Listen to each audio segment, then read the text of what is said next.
Well, good morning, everyone, and thanks so much for tuning in here on this Wednesday morning. Looking pretty clear out there on our Coronado Skycam here in Fargo. Traffic really moving this morning. Check that out. Well, it also looks like we're going to have another pretty hot day again here in the valley, but we do have change on the way. Again, thanks so much for tuning in this morning. My name is Alex Larson.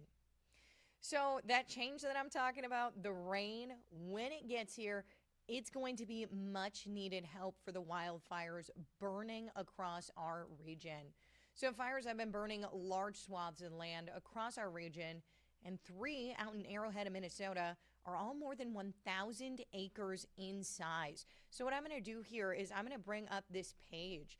I'm going to bring up the website Fire Weather Avalanche here. Let me get this ready. Okay, so this is a pretty sweet feature here. It shows all of the fires burning across our region right now. You can see they're in red. We're going to zoom on in, okay? You can see a bunch in Lakes Country, too, if we go back over here near Perm. So we're going to head on over here. These three in the Arrowhead of Minnesota, the big red fires here, they are all more than 1,000 acres in size. So we're going to take a package that Ethan Kramer made for us. He's got more on this situation and how it's developing. Fire crews in Minnesota are continuing to battle three massive wildfires. They all have 0% containment. The largest fire is the Brimson fire, or the Camp House Road fire, that is currently at 12,000 acres. A lot of our firefighters According to out there Minnesota Governor Tim Walz, the state has already had 970 fires this year. On average, the state experiences a little over 1,100 a year. And remember, it's only May. Monday we had another 40 fires, so we had over 80 fires burning. Many of those have been contained and are under control. On Monday, Governor Walz activated the Minnesota National Guard. Three big ones where you hear the details about. The Camp House fire you keep hearing about is the one that has burned 80 structures and is a pretty dangerous one. The Jenkins Creek fire has grown to almost 7,000 acres, according to Sheriff Ramsey. Officials say they have called in a larger incident management team for help. Minnesota has called in a larger incident management team that will be arriving here in the state later today, and hopefully will take control of the Camp House fire and the Jenkins Creek fire. Some rain and cooler temps look to be on the way, but Governor Walz thinks this problem will persist throughout the summer. It's going to take a few days. We're hoping again that Thursday looks like there's some rain and some cooler temperatures on the horizon, but this is going to be an ongoing battle probably throughout most of the summer. In Fargo-Moorhead, Ethan Kramer, Valley News Live.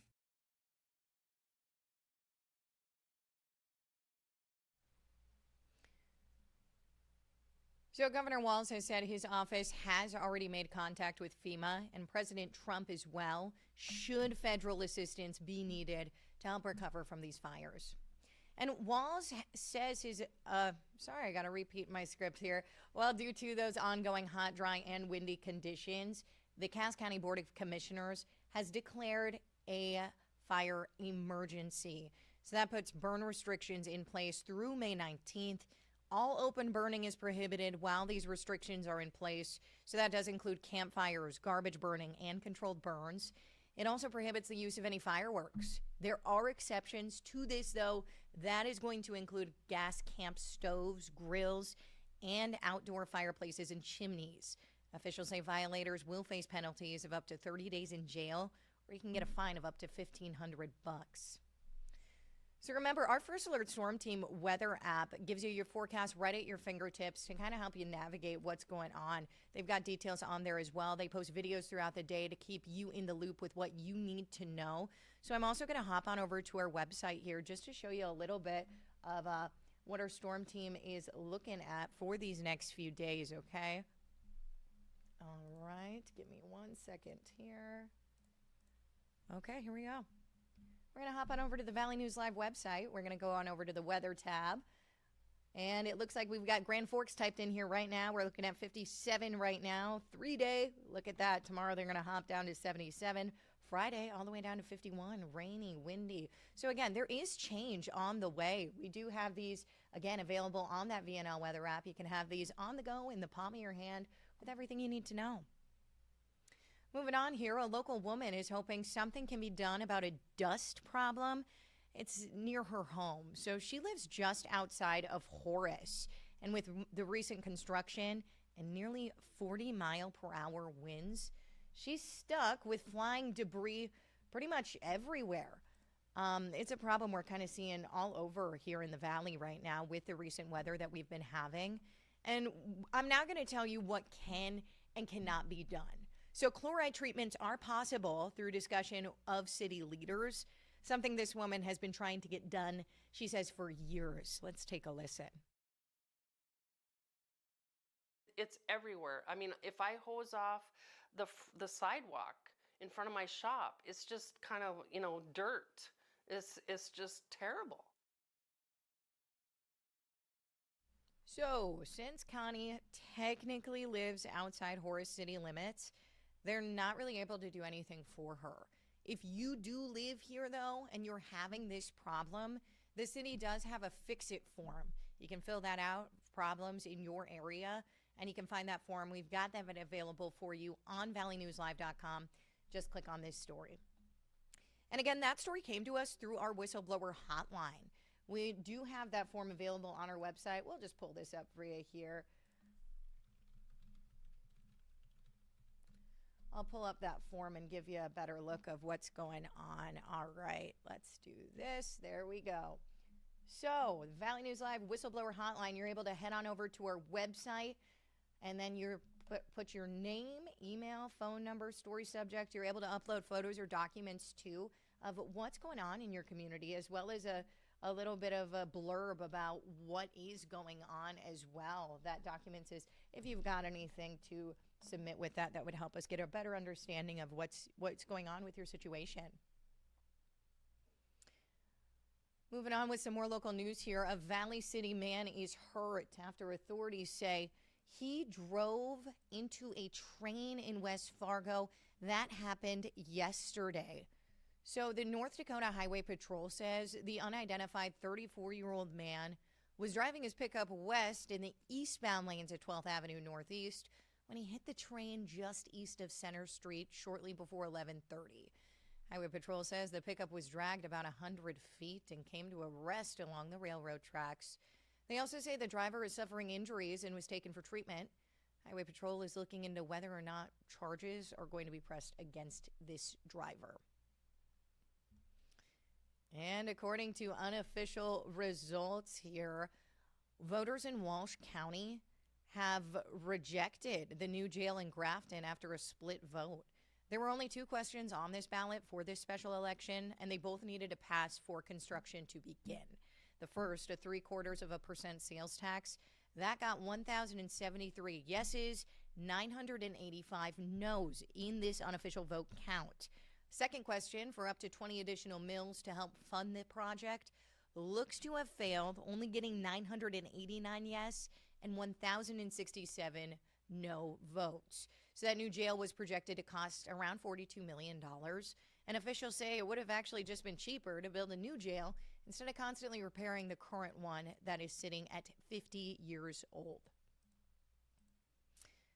Over on Pelican Lake, residents are pushing back against a proposed bill that would build storage units by Pelican Lake. So 39 storage units were planned to be built, covering 10 acres of land in the area. There's going to be a meeting at 7 p.m. tonight where you can go and comment on the idea of having all these storage containers along the lake. So it'll eventually be decided by the Otter Tail County Commission, and residents will know for sure what is going to go down. That is going to be on May 20th. They will know if that bill gets approved or not. And we're going to hear from a resident here who started the petition, what he had to say about the proposal. Let's take a listen. The ordinance says that you're supposed to keep the topography and lay of the land, and I don't think that moving 500,000 cubic feet of dirt falls within that. They're going to have to cut down most of the trees to get all these 39 units in there.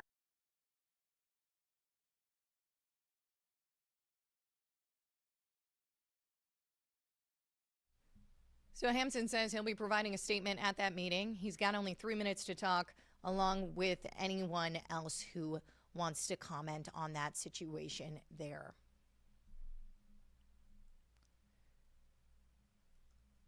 So now to an update to a story we actually brought you earlier this month. One of the 6 men arrested in Fargo by ICE on May 6th, they're now facing federal charges. So court documents show Ruben Rodriguez Lopez is facing a charge of being an illegal alien found in the United States after being previously removed.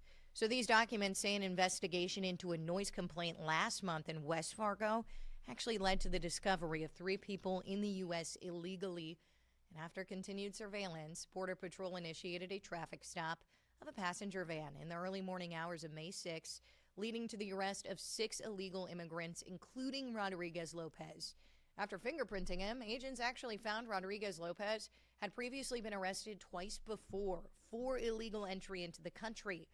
Court documents show Rodriguez Lopez waived his right to a preliminary hearing, and no future court dates are currently slated. Got a little bit of some pop culture news for you here. After 35 years behind bars, Lyle and Eric Menendez were resentenced yesterday to life in prison with the possibility of parole. I know this is a case a lot of people have been following. A California judge said his ruling does not mean the brothers will be released, but noted he believes they deserve the chance to have their case reviewed by parole officials. After years of good behavior, the Menendez brothers have admitted to shooting and killing both of their parents back in 1989. We know that this has been the subject of that Netflix documentary. There's been tons of documentaries about this big case that many people have been following for years. So check this out. The Ramsey County, North Dakota Sheriff's Office says their police canine Raptor received a new state-of-the-art protective vest. And they thank the community for their extraordinary generosity and the wonderful contributions from a number of businesses. I'm going to pull up that Facebook post that they made here. Post goes on to say this is not just any vest. It's equipped with advanced impact absorption technology and a rapid deploy ballistic attachment, providing Raptor with the highest level of safety during his crucial work. Pretty cool there, huh? That's some good news to end this off on. So thank you so much for joining us again here on the Valley News Now desk. Remember, we do have this broadcasting around that 7:30 time frame is usually when I start this up every weekday. So this is going to be on Facebook, YouTube. You can also find it on the KX stream on our website as well as our VNL News app. So if you are heading out the door, we hope to see you back here tomorrow. Remember, we'll keep you updated online and on air throughout the day with everything that's going on in your community. We'll see you back here tomorrow. I'm Alex Larson.